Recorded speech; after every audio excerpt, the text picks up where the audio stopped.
ಹೊಸಕೋಟೆ ತಾಲೂಕಿನ ಚಿಕ್ಕಹುಲ್ಲೂರು ಗ್ರಾಮದಲ್ಲಿ ಭಕ್ತಾಂಜನೇಯ ಸ್ವಾಮಿ ದೇವಾಲಯದಲ್ಲಿ ಅಯೋಧ್ಯೆಯ ರಾಮಲಲ್ಲಾ ಪ್ರತಿಷ್ಠಾಪನೆಯ ಅಂಗವಾಗಿ ವಿಶೇಷ ಪೂಜಾ ಕಾರ್ಯಕ್ರಮದಲ್ಲಿ ಮಾಜಿ ಸಚಿವ ಎಂಟಿಬಿ ನಾಗರಾಜು ಹಾಗೂ ತಾಲೂಕು ಬಿಜೆಪಿ ಘಟಕದ ಅಧ್ಯಕ್ಷ ಕೆ ಸತೀಶ್ ಅವರು ಪಾಲ್ಗೊಂಡು ದೇವರಿಗೆ ವಿಶೇಷ ಅಭಿಷೇಕ, ಪೂಜೆ, ಅನ್ನದಾನ, ಪಾನಕ, ಮಜ್ಜಿಗೆ ವಿತರಣೆ ಕಾರ್ಯಕ್ರಮ ಹಮ್ಮಿಕೊಳ್ಳಲಾಗಿದ್ದು ನೂರಾರು ಜನರಿಗೆ ಅನ್ನದಾನ ಮಾಡಿ ಮಾತನಾಡಿದ ಅವರು, ಅನೇಕ ಜನರ ನೂರಾರು ವರ್ಷಗಳ ಕನಸಾದ ರಾಮ ಮಂದಿರ ನಿರ್ಮಾಣ ನಮ್ಮ ದೇಶದ ಪ್ರಧಾನಮಂತ್ರಿ ನರೇಂದ್ರ ಮೋದಿ ಅವರು ನನಸು ಮಾಡಿದ್ದಾರೆ. 3 ಬಾರಿ ಮುಖ್ಯಮಂತ್ರಿಯಾಗಿ 2 ಬಾರಿ ಪ್ರಧಾನಮಂತ್ರಿಯಾಗಿ ದಾಖಲೆ ಮಾಡಿದ್ದು 500 ವರ್ಷಗಳಿಂದ ಸಕಾರಗೊಳ್ಳದನ್ನ ಅಯೋಧ್ಯೆಯಲ್ಲಿ ರಾಮ ಮಂದಿರ ನಿರ್ಮಾಣದಿಂದ ಇಡೀ ದೇಶವೇ ಅಯೋಧ್ಯೆಯ ಕಡೆ ನೋಡುವಂತೆ ಪ್ರಧಾನಿ ನರೇಂದ್ರ ಮೋದಿ ಅವರು ಮಾಡಿದ್ದಾರೆ. ಆದ್ದರಿಂದ ಮುಂದಿನ ಬಾರಿಯೂ ಅವರೇ ಪ್ರಧಾನಮಂತ್ರಿಯಾಗಲಿದ್ದಾರೆ ಎಂದರು. ಈ ದೇಶದ ನಾಗರಿಕರ ನೂರಾರು ವರ್ಷಗಳ ಕನಸು ಇವತ್ತು ನನಸಾಗಿ ನರೇಂದ್ರ ಮೋದಿಜಿಯವರು ಅಯೋಧ್ಯೆಯಲ್ಲಿ ರಾಮ ಮಂದಿರವನ್ನು ಉದ್ಘಾಟನೆ ಮಾಡಿ ಸಾರ್ವಜನಿಕವಾಗಿ ಲೋಕಾರ್ಪಣೆ ಮಾಡಿ ಜನರಿಗೆ ವೀಕ್ಷಣೆ ಮಾಡಲಿಕ್ಕೆ, ಪೂಜಾ ಪುನಸ್ಕಾರಗಳು ಮಾಡಲಿಕ್ಕೆ ಇವತ್ತು ಅನುವು ಮಾಡಿಕೊಟ್ಟಿದ್ದಾರೆ. ನರೇಂದ್ರ ಮೋದಿಜಿಯವರು ವಿಶ್ವ ಮೆಚ್ಚಿದ ನಾಯಕ, ಈ ದೇಶ ಮೆಚ್ಚಿದ ಜನನಾಯಕ, ಈ ದೇಶದ ಒಬ್ಬ ಹಿಂದುಳಿದ ವರ್ಗಗಳ ಆಶಾ ಕಿರಣ, ಜನಪರವಾದಂಥ, ರೈತರ ಪರವಾದಂಥ, ಬಡವರ ಪರವಾದಂಥ ಆಡಳಿತ, ಅಭಿವೃದ್ಧಿಯನ್ನು ಕೊಟ್ಟಂಥ ಒಬ್ಬ ಪ್ರಧಾನಮಂತ್ರಿ ಈ ದೇಶದಲ್ಲಿ ಯಾರಾದರೂ ಇದ್ದರೆ ಅವರು ಮೊದಲನೇದಾಗಿ ನರೇಂದ್ರ ಮೋದಿಜಿಯವರು. ಅವ್ರಿಗೆ ಅವರ ತಂದೆ ತಾಯಿಗಳ ಆಶೀರ್ವಾದ ಇದೆ, ಶಿವನ ಅನುಗ್ರಹ ಇದೆ. ಎಲ್ಲ ಆಶೀರ್ವಾದ ಅನುಗ್ರಹಗಳಿಂದ ಒಬ್ಬ ವ್ಯಕ್ತಿಯಾದಂಥ ನರೇಂದ್ರ ಮೋದಿಜಿಯವರು ಒಂದು ಶಕ್ತಿಯಾಗಿ ಇವತ್ತು ಈ ದೇಶಕ್ಕೆ 3 ಬಾರಿ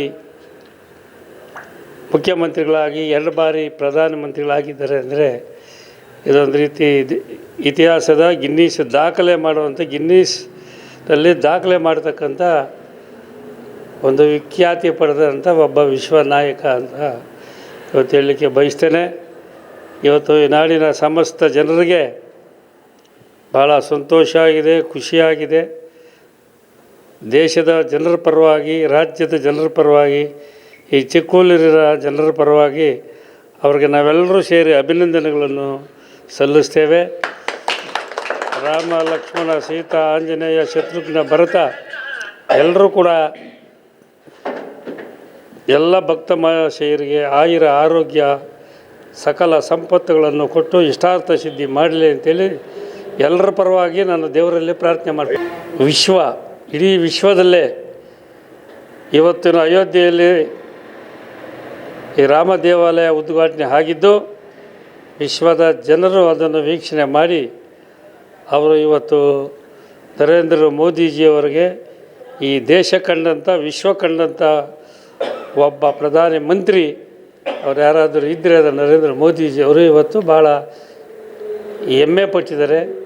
ಅವರ ಬಗ್ಗೆ ಭಾಳಷ್ಟು ಖುಷಿ ಪಟ್ಟಿದ್ದಾರೆ. ರಾಮ ಹಿಂದೂಗಳ ಆರಾಧ್ಯ ದೈವ ಸರ್, ಆದರೆ ಕೆಲವರು ಇದರಲ್ಲೂ ರಾಜಕೀಯ ಮಾಡಕ್ಕೆ ಕೊಟ್ಟಿದ್ದಾರೆ ಸರ್, ಅವ್ರಿಗೆ ಹೇಳಕ್ಕೆ ನೋಡ್ರಿ, ಅವ್ರು ಯಾರು ಏನಾದರೂ ಹೇಳ್ಕೊಂಡು ಹೋಗಲಿ, ಈ ದೇಶದಲ್ಲಿರ್ತಕ್ಕಂಥ ಎಲ್ಲ 130 ಕೋಟಿ ಜನರಿಗೆ ಬೇಕಾಗಿರ್ತಕ್ಕಂಥ ರಾಮ, ಆಂಜನೇಯ ಪ್ರತಿಯೊಬ್ಬರಿಗೂ ಬೇಕಾಗಿ, ಅದರಲ್ಲಿ ರಾಜಕಾರಣ ಮಾಡೋರು ಮಾಡ್ಕೊಂಡು ಹೋಗ್ರಿ, ಅದಕ್ಕೇನು ಮಾಡೋಕ್ಕಾಗ್ತದೆ. ರಾಜಕೀಯ ಎಲ್ಲದರಲ್ಲಿದೆ, ದೇವರ ಪೂಜೆಯಲ್ಲಿದೆ, ದೇವಸ್ಥಾನದಲ್ಲಿದೆ, ದೇವಸ್ಥಾನ ಕಟ್ಟೋದ್ರಲ್ಲಿದೆ, ಪ್ರಸಾದ ವಿನಿಯೋಗ ಎಲ್ಲದರಲ್ಲೇ ರಾಜಕಾರಣ. ಇವತ್ತು ರಾಜಕಾರಣ ಇಲ್ದಿರೋದ್ಯಾರು? ದೇವಸ್ಥಾನದಲ್ಲಿರೋ ದೇವರು ತಂದು ಬೀದಿನಾಗ ಇಟ್ಕೊಂಡು ರಾಜಕಾರಣ ಮಾಡ್ತಾರೆ ಕೆಲವರು. ಅದೆಲ್ಲ ದೇವರೇ ನೋಡ್ಕೊಳ್ತಾನೆ. ಇಷ್ಟ ಇರೋರು ದೇವ್ರ ಪೂಜೆಗೆ ಹೋಗಲಿ, ಇಷ್ಟ ಇರೋರು ದೇವಸ್ಥಾನ ಉದ್ಘಾಟನೆಗೆ ಹೋಗಲಿ, ಹೋಗದೇ ಇರೋರು ಮನೆಯಲ್ಲೇ ಇರಲಿ. ಅದಕ್ಕೆ ಬೇರೆ ಬೇರೆ ರೀತಿಯಾಗಿ ವ್ಯಾಖ್ಯಾನ ಮಾಡೋದು ಅದು ಸರಿಯಿಲ್ಲ. ಈ ಜಗತ್ ಸೃಷ್ಟಿಕರ್ತನಾದವನೇ ದೇವರು.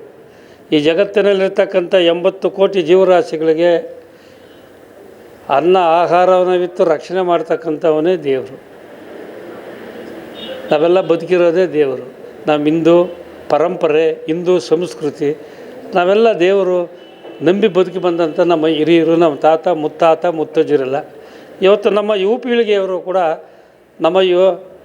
ನಮ್ಮ ಹಿರಿಯರ ಮಾರ್ಗದರ್ಶನದಲ್ಲೇ ಇವತ್ತು ನಾವು ನಮ್ಮ ಹಿಂದೂ ಪರಂಪರೆಯನ್ನು ಆಚರಣೆ ಮಾಡ್ತಾ ಬಂದಿದ್ದೇವೆ. ಮುಂದೇನೂ ಹಾಗೆ ಹೋಗಬೇಕು. ಬಳಿಕ ತಾಲೂಕು ಬಿಜೆಪಿ ಘಟಕದ ಅಧ್ಯಕ್ಷ ಕೆ ಸತೀಶ್ ಮಾತನಾಡಿ, ದೇವರ ಕಾರ್ಯಕ್ರಮದಲ್ಲಿ ಯಾರೂ ರಾಜಕೀಯ ಮಾತನಾಡಬಾರದು. ದೇವರು ಎಂದಾಗ ನಾವೆಲ್ಲರೂ ಹಿಂದೂಗಳು ಎಂದು ತಿಳಿಯಬೇಕು. ಯಾವ ಪಕ್ಷದಲ್ಲಿ ಇದ್ದೇವೆ ಅನ್ನೋದು ಅವರವರ ವೈಯಕ್ತಿಕ ವಿಚಾರ. ಆದರೆ ದೇವರು ಎಂದಾಗ ನಾವೆಲ್ಲರೂ ಒಂದೇ ಎಂದು ಮುಖ್ಯಮಂತ್ರಿಗಳು ಸಹ ಅರಿತು ಮಾತನಾಡಬೇಕಾಗಿತ್ತು. ಆದರೆ ಅವರು ಯಾಕೆ ಈ ಥರ ಮಾತನಾಡುತ್ತಿದ್ದಾರೋ ಗೊತ್ತಿಲ್ಲ ಎಂದರು. ಏನು ಈ ದಿನ ನಮ್ಮ ಭಾರತ ದೇಶದಲ್ಲಿ ಮರ್ಯಾದೆ ಪುರುಷ ಅಂತ ಏನು ನಮ್ಮ ಶ್ರೀರಾಮ ದೇವರು ಇಲ್ಲಿ ಜನ್ಮಿಸಿ ನಮ್ಮ ಅಯೋಧ್ಯೆಯಲ್ಲಿ ಈ ದಿನ ನಮ್ಮ ಶ್ರೀಯುತ ಪ್ರಧಾನಮಂತ್ರಿಗಳಾದ ನರೇಂದ್ರ ಮೋದಿಯವರು ಈ ದಿನ ನಮ್ಮ ಭಾರತೀಯ ಜನತಾ ಪಾರ್ಟಿ ಸರ್ಕಾರ ಏನಿದೆ ಇವತ್ತು ದೇಶದಲ್ಲಿ ಇವತ್ತು ಪ್ರಧಾನಮಂತ್ರಿಗಳಾದ ಅವರು ಏನು 2014ರಲ್ಲಿ ಪ್ರಧಾನಮಂತ್ರಿ ಆಗಿ 2019ರಲ್ಲಿ ಮತ್ತೆ ಪ್ರಧಾನಮಂತ್ರಿ 2ನೇ ಬಾರಿ ಆಗಿ 2020ರಲ್ಲಿ ಶಿಲಾನ್ಯಾಸ ಮಾಡೋದರಲ್ಲಿ 3 ವರ್ಷಕ್ಕೆ ಇವತ್ತು ಆ ದೇವಸ್ಥಾನ ಪ್ರತಿಷ್ಠಾಪನೆ ಮಾಡಿದ್ದಾರೆ.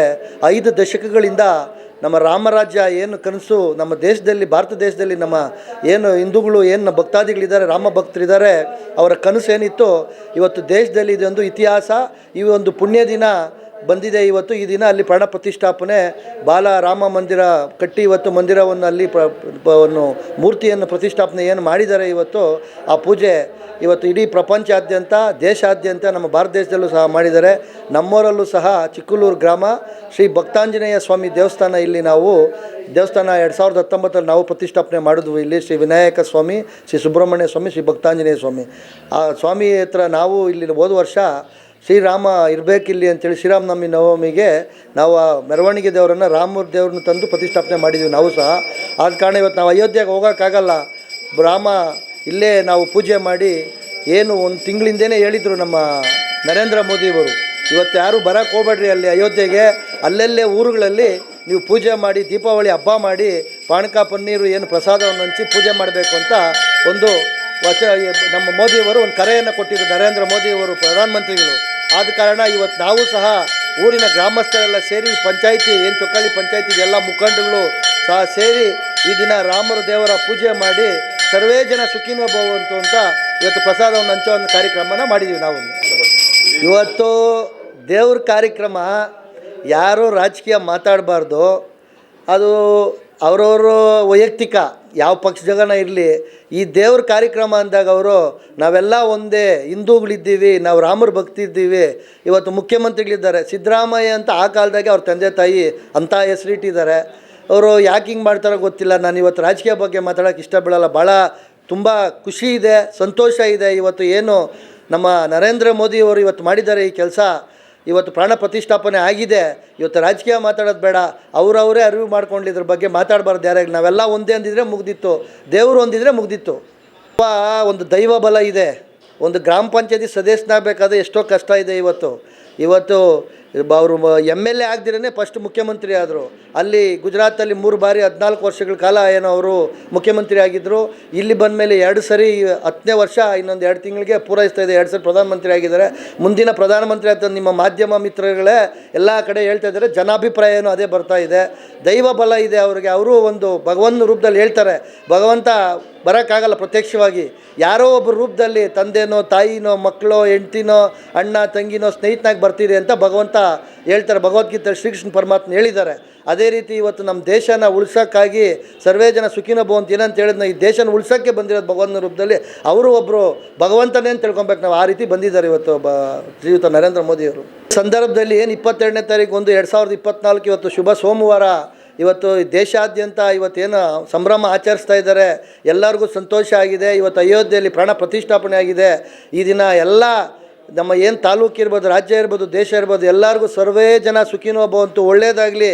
ಇವತ್ತು ಸಾಯಂಕಾಲ ಪ್ರತಿ ಮನೆಯಲ್ಲೂ ಸಹ ಒಂದು ದೀಪಾವಳಿ ದೀಪವನ್ನು ಹಚ್ಚಿಸಿ ಅಲ್ಲಿ ರಾಮರನ್ನ ನೋಡಿ ಆ ಭಗವಂತನ ಅಲ್ಲಿ ನೋಡಿ ಎಲ್ಲರಿಗೂ ಒಳ್ಳೆಯದಾಗಲಿ ಅಂತೇಳಿ ನಾನು ಕೇಳ್ಕೊತೀನಿ. ಜೈ ಶ್ರೀರಾಮ್,